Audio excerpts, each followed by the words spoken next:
Gilgamesh, the king of heroes, considers himself the strongest of all heroic spirits, and his confidence is not unfounded.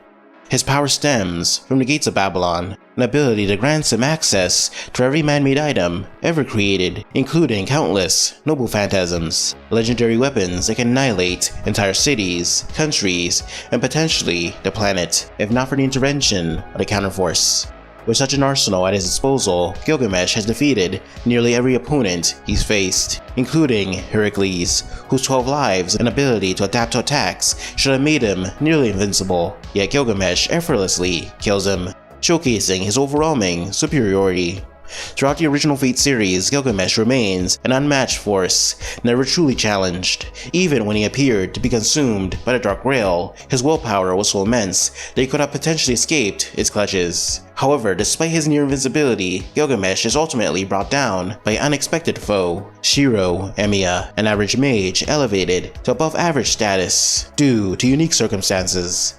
Shiro, the protagonist of the original Fate series, defeats Gilgamesh with his unlimited blade works, a technique that traps his opponent in a parallel dimension filled with an infinite number of swords. This directly counters Gilgamesh's gates of Babylon, allowing Shiro to land a critical blow. However, it's important to note that Shiro is not inherently stronger than Gilgamesh. Gilgamesh had numerous chances to kill Shiro instantly, thanks to his precognition and his most powerful noble phantasm, Ea, which can destroy dimensions infinite in size. His reluctance to use these abilities stems from his colossal ego.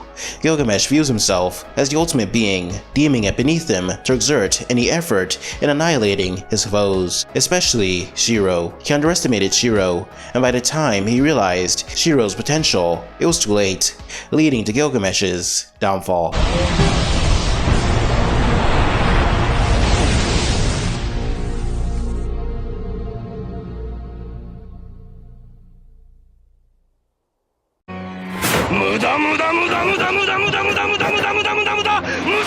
Dio Brando is another example of someone whose arrogance led to his defeat. As a vampire, Dio possessed superhuman strength, speed, and immortality, along with the ability to control others with his blood. These powers fueled his belief that he's a god among mortals, unstoppable and supreme. His ego drives his ruthless quest to dominate the Joestar bloodline.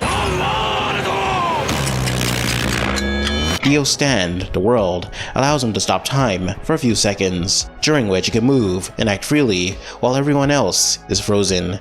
This ability gives him an overwhelming advantage, allowing him to dodge attacks, strike opponents, and alter the course of battle at will. Yet despite this incredible power, Dio still loses. I mean, most of the time, he kinda just wasted time instead of instantly killing his opponent. Jodo, his most dangerous opponent, reveals that he possesses a stand with a similar ability, Star Planum, which can stop time for a brief moment. This allows Jotaro to counter Dio's moves and find openings in his defense. Additionally, Dio's arrogance leads him to underestimate Jotaro. Jotaro uses precise timing and his stand's capabilities to help maneuver Dio in their final confrontation, ultimately delivering the decisive blow. If Dio hadn't wasted time toying with the Stardust Crusaders, he could have easily landed the killing blow on multiple occasions. Even if Jotaro could move during time stop, it was only for a second or two. If Dio had been smarter, he could have easily won the battle. By far the most confusing loss among these characters, at least in my opinion, is Uaba from Bleach. Uaba from birth was different. His soul was godlike, gifting power to whoever touched him. Eventually, this would lead Uaba to be worshipped and lead to the creation of a rival organization to the Shinigami known as the Quincy. But Uaba wasn't just worshipped, but also feared. Feared because he possessed an ability so powerful that it would forever change the course of all of creation if allowed to grow. This ability gave Uaba domain over the concept of fate, making it a slave to himself rather than the other way around. This power is known as the Almighty, a primordial power that existed seemingly since the beginning of time.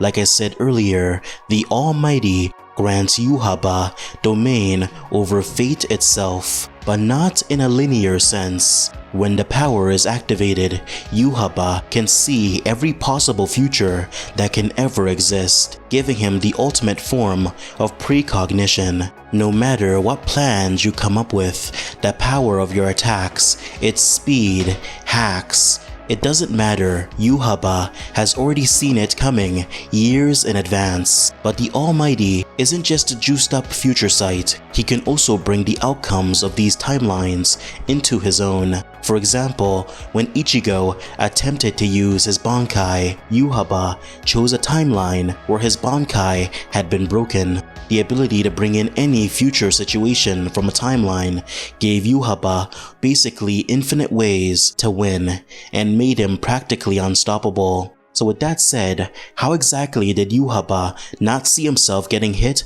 by an arrow that shut off his powers? Sure, you could make the argument that he was delirious from Ichigo almost killing him, but what about way before that? You'd think he'd use the Almighty the second he got it back to look into the distant future with his fight with Ichigo, someone who was deemed to be a major threat. I guess you could chalk it up to ego. Getting the Almighty made him so egotistical that when he potentially saw this future, he didn't take it seriously. There are 4 theories on what could have happened. 1. Aizen's Hoika Suigetsu may have blocked this future from Uaba's vision. Ichigo's unknown Bankai somehow blocked this future from view. 3. Ishida's Quincy power blocked this future view. 4. Tsukushima's Fullbringer somehow blocked this future from view. It's said that a potential weakness of the Almighty is a power that affects the past. 3 out of 4 of these abilities are capable of affecting the past, so it might be possible. But still, there's no definitive answer to how a guy with the ultimate precog didn't see his own demise coming. Realistically, he could have instantly killed all his foes the split second after getting the Almighty, but chose not to and fooled around. Uaba easily had the biggest fumble out of everyone here, simply because of how preventable and embarrassing his loss was.